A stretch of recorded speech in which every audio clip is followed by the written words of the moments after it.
Nā, kuia te wahine rongonui I whawhai ki tana wāhi mahi ōmua kia hei rā ia ki te mihi ki ngā kiritaki ki te reo Māori.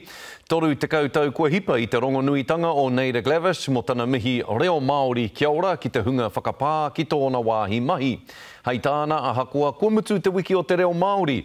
Mā te kōrero tonu I te reo, rā atu rā mai e mārama haere ai te marea o tēnei whenua ki te atāhua me te rerehua o te reo Māori. Kia ora. Ko ngā kupu rongonui I tata panaia ai a Neida Glavish I tōna tūranga mahi.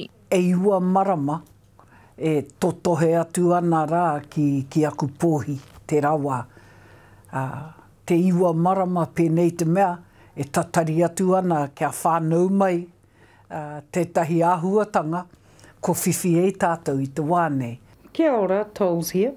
Mai te tau waru te kau mā whā ki tēnei wā, kua tino kitea ia te pakare o te whakahua I te reo Māori. Matua rā ko te hunga Pākehā e tino kaha ana. Tamari e no mai haere mai. Ora kauke te tangi o te reo o wenei rā, pēnei te mea e he mamai kei wōtaringa.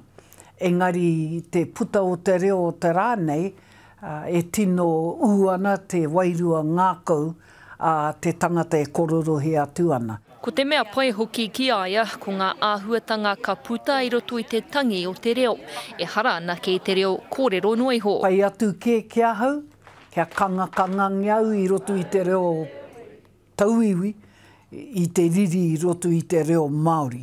I te mea kei te tangi o te reo ke e te mamai. Nā I runga I wena, ko ora tō tātou reo I te rānei. No kia ora anō rā tātou katoa. Me tana whakahau kia kaua e riro mā te wiki kotahi e whakanui ana I te reo Māori. Engari kia mau tonu I ngā wā katoa, I ngā wāhi katoa hoki. Kia u tonu tātou ki tō tātou tika, ki tō tātou reo, o tī rā kei a tātou te ropi, kei a tātou te mirimiri I ngā wawatatanga ke awa tātou tupuna. He kai whakaihu waka e kōkiri tonu I ngā wawata o ana kupu kia ora mō ngā rā keimua. Irina Smith, Te Karere.